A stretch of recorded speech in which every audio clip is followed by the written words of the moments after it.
Hello. நாம அடிக்கடி சின்ன சின்ன விஷயங்களுக்கு ரொம்ப டென்ஷன் ஆவோம் இல்லையா?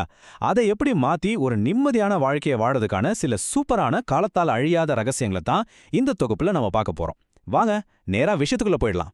ஒரு சின்ன விஷயத்துக்கு ஏன்பா இவ்ளோ கவலைப்படுற? நாம ரொம்ப ஸ்ட்ரெஸ்ஸா இருக்கும்போது நம்ம வீட்ல இருக்கிறவங்க கேக்குற ரெகுலரான கேள்வி இதுதான். அப்போ நமக்கு செம்ம கோவம் வரும். என் கஷ்டம் எனக்கு தான் தெரியும்னு கத்துவோம். ஆனா கொஞ்சம் பொறுமையா யோசிச்சு பார்த்தா அவங்க சொல்றது 100க்கு 100 உண்மைதானே. அது ஒரு சாதாரண சின்ன விஷயம் தானேன்னு நமக்கே அப்புறமா தோணும் இல்லையா? இப்படி தேவையில்லாம கவலைப்பட்டு நம்மளோட பொன்னான நேரத்தையும் எனர்ஜியையும் வீணாக்குறத நிறுத்த ஒரு வழி இருக்கு. புத்தரோட போதனைகள்ல இருந்து நேரடியாக எடுக்கப்பட்ட நாம டெய்லி லைஃப்ல ஈஸியா ஃபாலோ பண்ணக்கூடிய 5 அருமையான பழக்கங்களை தான் இன்னைக்கு நாம தெரிஞ்சுக்க போறோம். இந்த தொகுப்புல நம்ம பார்க்க போற அந்த 5 விஷயங்கள் இதோ.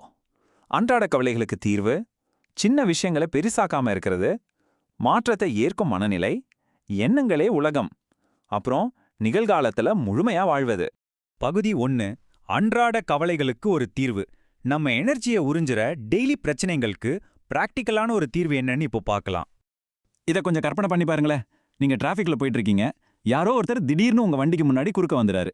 அவர் பண்ண தப்புக்கு நீங்க நாள் முழுக்க கோவப்பட்டு எல்லார்கிட்டையும் புலம்பிக்கிட்டே இருந்தீங்கன்னா என்ன அர்த்தம்? ஏதோ ஒரு சின்ன நிமிஷத்துக்காக உங்களோட ஒரு முழு அழகான நாளையும் நீங்களே கெடுத்துக்கிட்டீங்கன்னு தானே அர்த்தம். தப்பு பண்ணாலும் எப்போவோ போயிட்டாரு.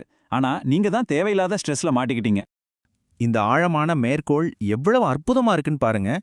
வழி தவறிச் செல்லும் ரதம் போல பொங்கி வரும் கோபத்தை அடக்கி ஆள்பவனையே நான் சரியான சாரதி என்று சொல்வேன். அதாவது, யார் ஒருத்தர் தம்மோட கோபத்தை கண்ட்ரோல் பண்றாரோ அவர்தான் உண்மையான மாஸ்டர். மத்தவங்கெல்லாம் சும்மா கடிவாளத்தை கையில வச்சுக்கிட்டு உணர்ச்சிகள் இழுப்புக்கு போறவங்க தான் புத்தர் சொல்றாரு. இப்போ பகுதி 2. சிறிய விஷயங்களை பெரிதாக்காதீலு. உங்களுக்கு பிரச்சனை வந்து மைண்ட் ரொம்ப ஸ்ட்ரெஸ் ஆகும்போது உங்ககிட்டயே இந்த ஒரு பவர்ஃபுல்லான கேள்வியை கேட்டுக்கோங்க. சரியா ஒரு வருஷம் கழிச்சு இந்த பிரச்சனை எனக்கு இவ்ளோ முக்கியமானதா இருக்குமா? உண்மை என்ன தெரியுமா? இன்னைக்கு உங்களுக்கு பெரிய மலையா தெரியற ஒண்ணு ஒரு வருஷம் கழிச்சு கண்டிப்பா ஒரு தூசியா கூட இருக்காது. இன்னைக்கு உங்களை ரொம்ப வேதனைப்படுத்துற ஒரு நிராகரிப்போ அல்லது கை நழுவி போன ஒரு வாய்ப்போ கொஞ்ச நாள் கழிச்சு திரும்பி பார்க்கும்போது, அப்பாடா, அது நடந்தது ரொம்ப நல்லதுக்கு தான், அதனால தான் எனக்கு இதை விட ஒரு சூப்பரான வாய்ப்பு கிடைச்சது அப்படின்னு நீங்களே உணர்வீங்க. இது நிஜமாவே மாறு வேடத்துல வந்த ஆசீர்வாதம் தாங்க. படைக்கப்பட்ட அனைத்தும் நிலையற்றவை. இந்த ஞானத்தை பெற்ற ஒருவன் துன்பத்திலிருந்து விலகுகிறான். தம்மபதத்தோட இந்த வரிகள் நமக்கு ஒரு விஷயத்த ஆணித்தரமா ஞாபகப்படுத்துது. தற்காலிகமான சறுக்கல்களை நினைச்சு கவலைப்படுறது முற்றிலும் தேவையற்ற ஒண்ணு. நிலையற்ற விஷயங்களுக்காக நம்ம அழகான தருணங்களை நாம ஏன் இழக்கணும் சொல்லுங்க? இப்போ 3வது பகுதி, மாற்றத்தை ஏற்கும் மனநிலை. உங்ககிட்ட ஒரு அழகான கண்ணாடி டீ கப் இருக்குன்னு வைங்க.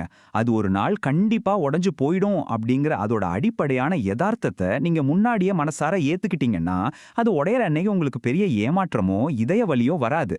அது மட்டும் இல்லாம இப்ப நீங்க அந்த கப்பை எந்த பயமும் இல்லாம முழுமையா ரசிச்சு பயன்படுத்த முடியும் இல்லையா? உங்களுக்கு கிடைப்பதே அப்படியே ஏற்றுக்கொள்ளுங்கள். இதுல ரொம்ப முக்கியமான பாயிண்ட் என்னன்னா, நடக்கிற யதார்த்தத்தை பிடிவாதமா எதிர்க்காம கிடைக்கிறத அப்படியே ஏத்துக்கிறது உங்களை மிகப்பெரிய ஏமாற்றங்கள்ல இருந்து காப்பாத்தும். வெற்றி, தோல்வி, மாற்றங்கள் இது எதுவுமே நிரந்தரம் இல்லைன்னு ஏத்துக்கிறது தான் நிம்மதிக்கான முதல் படி. பகுதி 4. எண்ணங்களே உங்கள் உலகம். நமக்குள்ள ஓடிக்கிட்டு இருக்கிற எண்ணங்கள் எப்படி நாம பார்க்குற உலகத்தை தீர்மானிக்குதுன்னு பார்க்கலாம். ஒரு ஊருக்கு 2 பயணிகள் வராங்க. முதல் பயணி தன்னோட பழைய ஊர் ரொம்ப சுயநலமானதுன்னு சொல்றார். அதுக்கு துறவி இந்த புதிய ஊரும் அப்படிதான்னு சொல்றார். 2வது பயணி தன்னோட பழைய ஊர் ரொம்ப அன்பானதுன்னு சொல்றார். அதுக்கும் துறவி இந்த புதிய ஊரும் அப்படிதான்னு சொல்றார். இதுல இருந்து என்ன புரியுது? வெளியில உலகம் எப்படி இருக்குங்கிறது உங்க மனசுக்குள்ள நீங்க என்ன சுமந்துட்டு வர்றீங்கிறத பொறுத்ததுதான். நாம யாராக இருக்கிறோமோ அதற்கான காரணம் நமது சிந்தனைகளே. மாட்டின் கால்களை தொடரும் சக்கரம் போல துன்பம் தூய்மையற்ற மனதை பின்தொடரும்னு தம்மபதம் சொல்லுது. நீங்க இருக்கிற இடத்த மாத்துறதால மட்டும் உங்க பிரச்சனைகள்ல இருந்து தப்பிச்சிட முடியாதுங்க.